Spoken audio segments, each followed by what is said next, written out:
Salama daholo, salama daholo tsika reto tokantrano any. Tonga sondra eto amin'ny pejin'ny Vermagasiam, resadresaka sy tafatafa kely tsika androany ao manodidina ny resaka hoe géant de Flandre ve sa tsy géant de Flandre. Voalohany indrindra aloha dia somary hodina kely tsika ampisehoantsika ny fiompiana izay misy ato amin'ny Vermagasia ato izahay. Ohatran'izao hitanao izao dia installation an'ilay tétine dia misy réservoir anankiray ery dia afaka tsy manao visite intsony ianao fa tonga dia mijery mivantana eto anatin'ity vidéo ity. Ohatran'izao ireny ilay râtelier, ireny ny pour lapin antsika izay sakafo natokana ho an'ny bitro.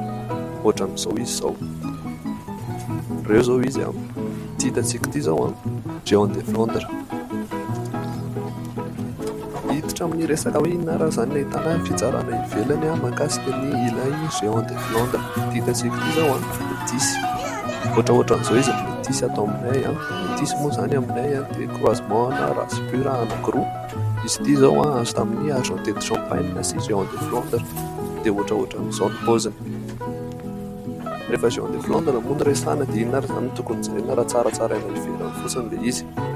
Dia reto marika anankitelo reto no tsara jerevantsika akaiky: ny sofiny, ny halavan'ny vatany na ny ossaturany, dia ny tongony. Ohatran'izao hitantsika izao izy ity izao albinos dia io matevina be io tongony, matevina be io ny sofiny dia ohatran'izao izy ity izao mbola mila maka vatana kely fa mbola ao anatin'ny fitomboana tanteraka.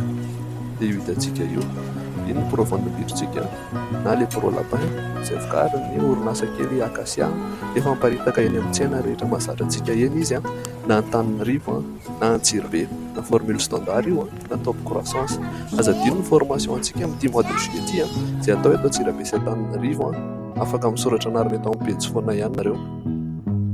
Mahakasika an'ilay famantarana ivelany teo, tsaroana foana fa misy ny atao hoe standard izay consultable tsara ao anatin'ny site officiel ny zareo FFC, ny Fédération Française de Puniculture, na isika kokoa ao amin'ny Ascuma dia manana n'izany kopiany izany. Ny tombo moa rehefa miditra amin'ireny fikambanana ireny dia mba miaro ny zoanao raha manjify ianao, raha misehatra ianao, manoro lalana sy manampofoana. Ka mampiresaka antsika hatrany hiditra amin'ny ireny fikambanana ireny, tsy voatery Ascuma fa sy fikambanana misy any akaikintsika eny. Inona moa ny tombony izany? Inona ny tombony raha hoe fantatra hoe pure ve ilay anao sa tsy pure, hoe géant de Flandre sa tsy géant de Flandre? Ny tombony voalohany indrindra dia hafa ihany ny miopy dia ny rasy ianao madio tsara ilay rasy, ny longévité na ny konkoa ny qualité na ny qualité amin'ny vokatra azo rehefa avy eo. Lalam-barotra dia efa hitantsika mazava be fa be dia be no mitady amin'izany pure race izany. Izy ity izao géant de Flandre dia